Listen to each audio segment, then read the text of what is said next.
আচ্ছা, ভেবে দেখেছেন প্রায় ২ দশক ধরে আমাদের পুরো দুনিয়াটা কিন্তু মাত্র ৬ ইঞ্চির একটা কাঁচের স্ক্রিনের মধ্যে আটকে আছে। কিন্তু প্রযুক্তির ইতিহাস কি বলে বলে যে কোনো কিছুই চিরস্থায়ী নয়। তো প্রশ্নটা হলো, আমাদের পকেটের এই যে বিশ্বস্ত বন্ধু মানে স্মার্টফোন, তার রাজত্ব কি তাহলে শেষ হতে চলুন এই সোর্স ম্যাটেরিয়ালটা একটু ঘেটে দেখি। ২০২৬ সাল আমাদের জন্য ঠিক কী নিয়ে অপেক্ষা করছে। স্টিভ জবসের এই কথাটা মনে আছে? ২০০৭ সালের, আমরা আজ ইতিহাস বদলে দিচ্ছি। আর তিনি কিন্তু এক বিন্দুও বাড়িয়ে বলেননি। আইফোন এসে তো আসলেই সব বদলে দিল। আমাদের কথা বলার ধরন, কাজ করার স্টাইল, এমনকি এন্টারটেনমেন্টের মানেটাও পুরোপুরি পাল্টে গেল। মানে এই একটা ডিভাইস হয়ে উঠল আমাদের জীবনের একদম সেন্টার পয়েন্ট। আর ঠিক এখানেই আসছে আজকের সবচেয়ে বড় প্রশ্নটা, যে টেকনোলজি আমাদের এত কিছু দিল, তার সময় কি এবার ফুরিয়ে এলো? ইন্টারেস্টিং ব্যাপার হলো, টেক অ্যানালিস্টরা কিন্তু ঠিক এই দিকেই ইঙ্গিত দিচ্ছেন। তাদের মতে আমরা নাকি টেকনোলজির ইতিহাসে একটা নতুন অধ্যায়ের একেবারে দোরগোড়ায় দাঁড়িয়ে। তো এই যে পরিবর্তনের কথা হচ্ছে, এর পেছনের আসল কারণটা কি? কারণটা হলো স্মার্টফোন ফ্যাটিগ। ব্যাপারটা বেশ মজার, তাই না? মানে আমরা আমাদের ফোনকে ভালোবাসি, আবার একই সাথে কেমন যেন একটা বিরক্তিও কাজ করে। এই যে একটা লাভ হেট রিলেশনশিপ, এটাই আমাদের নতুন কোনো সমাধানের দিকে ঠেলে দিচ্ছে। এই পয়েন্টগুলো দেখুন, আমার তো মনে হয় এগুলো আমাদের সবার জীবনের গল্প, তাই না? দিনে গড়ে ৫-৬ ঘন্টা শুধু স্ক্রিনের দিকেই তাকিয়ে থাকা। ঘাড় ব্যথা তো হবেই। আজকাল তো এটার একটা নামও হয়ে গেছে, টেক্সট নেক। আর অ্যাপের কথা তো ছেড়েই দিলাম। প্রত্যেকটা ছোট ছোট কাজের জন্য একটা করে অ্যাপ, রীতিমধ্যে একটা জঙ্গল। আর সবচেয়ে বড় যে সমস্যাটা, হয়তো খুব সুন্দর একটা সূর্যাস্ত দেখছি, কিন্তু সেটা উপভোগ না করে আমরা ব্যস্ত হয়ে পড়ি সেটা ছবি তুলতে। মানে আমরা আর মুহূর্তের মধ্যে বাঁচছি না, আমরা বাঁচছি পিক্সেলের দুনিয়ায়। তাহলে এই সমাধানটা কি হতে পারে? সমাধান হিসেবে যে কনসেপ্টটা সামনে আসছে তার নাম অ্যাম্বিয়েন্ট কম্পিউটিং। এর আইডিয়াটা কিন্তু এক কথায় অসাধারণ। ভাবুন তো, টেকনোলজি আপনার চোখের সামনে থাকবেই না, অনেকটা বাতাসের মতো অদৃশ্য হয়ে চারপাশে মিশে থাকবে। আর ঠিক যখন আপনার দরকার পড়বে, ঠিক তখনই ওটা হাজির হবে। কোনো স্ক্রিন নেই, মনোযোগ নষ্ট হওয়ারও কোনো চান্স নেই। আচ্ছা, এই যে অ্যাম্বিয়েন্ট কম্পিউটিংয়ের কথা বললাম, এটাকে বাস্তবে রূপ দেওয়ার জন্য কিন্তু অলরেডি দুটো প্লেয়ার মাঠে নেমে গেছে। একদিকে আছে এআই পেন, আর অন্যদিকে স্মার্ট গ্লাস।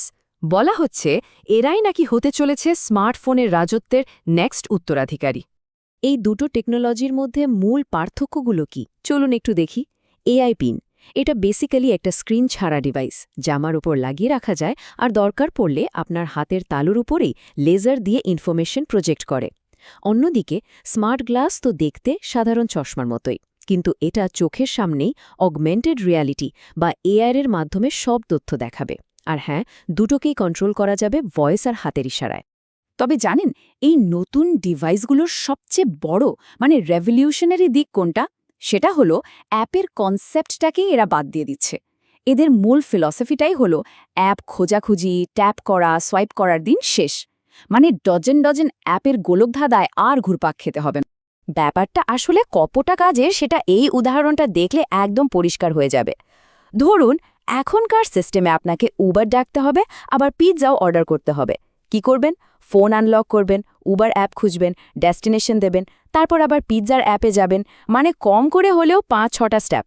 আর নতুন সিস্টেমে জাস্ট একটা কমান্ড দেবেন, আমার জন্য একটা উবার ডাকো আর বাসায় যাওয়ার পথে একটা পিৎজা অর্ডার করে দাও। ব্যাস, বাকি সব কাজ ওই ডিভাইসটাই নিজে নিজে করে ফেলবে। এই যে টেকনোলজিটা, একেই বলা হচ্ছে লার্জ অ্যাকশন মডেল বা সংক্ষেপে ল্যাম্প।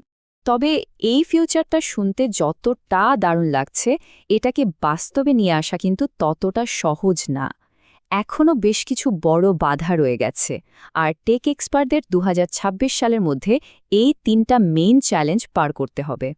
প্রথম আর সবচেয়ে বড় হার্ডলটা হলো অন ডিভাইস এআই। মানে GPT-5 এর মতো পাওয়ারফুল এআই মডেলগুলোকে ইন্টারনেটের ওপর নির্ভর না করে ডিভাইসের ভেতরেই কাজ করতে হবে। ২ নম্বর, ব্যাটারি লাইফ। এত ছোট একটা ডিভাইসে সারা দিন চলার মতো পাওয়ার প্যাক করতে হবে। এর জন্য সলিড স্টেট ব্যাটারির মতো নতুন টেকনোলজি লাগবে। আর ৩ নম্বর, যেটা হয়তো সবচেয়ে কঠিন, সেটা হলো প্রাইভেসি আর সিকিউরিটির মতো সিরিয়াস ইস্যুগুলোর সমাধান করা। কারণ ভাবুন তো, এই ডিভাইসগুলোর ক্যামেরা আর সেন্সর কিন্তু সব সময় অন থাকবে।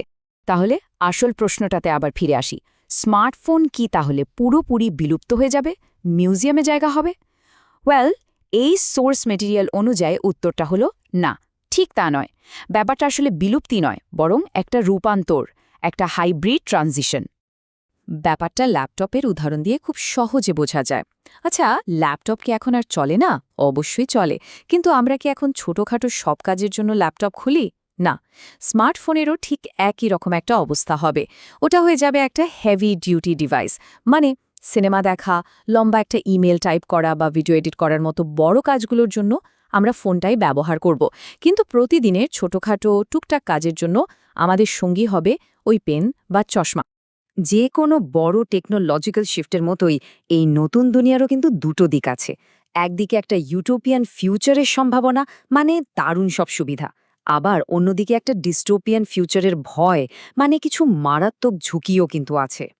সুবিধার দিকটা যদি দেখি তাহলে প্রথমটাই হলো ডিজিটাল ডিটক্স, মানে আমরা হয়তো আবার স্ক্রিন থেকে চোখ সরিয়ে মানুষের চোখের দিকে তাকিয়ে কথা বলবো। সবকিছু হবে হ্যান্ডস ফ্রি, যা আমাদের মাল্টিটাস্কিংকে আরও সহজ করে দেবে। আর যারা চোখে দেখতে পান না, তাদের জন্য তো এই টেকনোলজি একটা আশীর্বাদ হয়ে আসবে। কিন্তু অসুবিধার দিকগুলো কিন্তু কম সিরিয়াস না। প্রাইভেসি একটা বিশাল বড় প্রশ্ন হয়ে দাঁড়াবে, কারণ ক্যামেরা আর সেন্সর তো সবসময় চালু। আর একবার ভাবুন তো, আপনি কোনো দোকানের দিকে তাকালেন আর সাথে সাথে আপনার চশমার স্ক্রিনে বিজ্ঞাপন ভেসে উঠল, মানে পুরো বাস্তব দুনিয়াটাই যেন একটা বিশাল বিলবোর্ড হয়ে যাবে। চলুন, এতক্ষণ যা যা শুনলাম সেগুলোকে একসাথে মিলিয়ে একটু কল্পনা করার চেষ্টা করি। 2026 সালে আমাদের একটা সাধারণ দিন দেখতে কেমন হতে পারে। ধরুন সকাল 7টা, কোনো কর্কশ অ্যালার্মে ঘুম ভাঙল না, ঘুম ভাঙালো একটা স্মার্ট বালিশের ভাইব্রেশন। চশমাটা পরার সাথে সাথেই চোখের সামনে আজকের ওয়েদার আর আপনার শিডিউল ভেসে উঠল। অফিসে যাচ্ছেন, তখন আপনার পিনটা কানে কানে আপনাকে আজকের মিটিংয়ের সামারি শুনিয়ে দিচ্ছে। লাঞ্চের সময় কোনো নোটিফিকেশনের যন্ত্রণা নেই, কারণ ফোনটা তো ব্যাগেই পড়ে আছে। আর একদম দিন শেষে হয়তো একটা মুভি দেখবেন বলে তখন প্রথমবার আপনার স্মার্টফোনটা বের করলেন। ভাবতেই কেমন লাগছে, তাই না?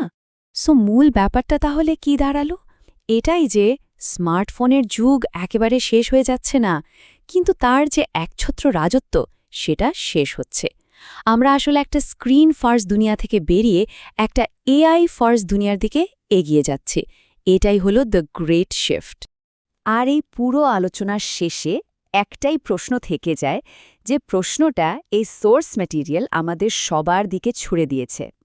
যে পৃথিবীকে আমরা এতদিন হাতের মুঠোয় ধরে রেখেছিলাম, সেই পৃথিবীকে এবার সরাসরি চোখের সামনে নিয়ে আসার জন্য আমরা কি আসলেই প্রস্তুত?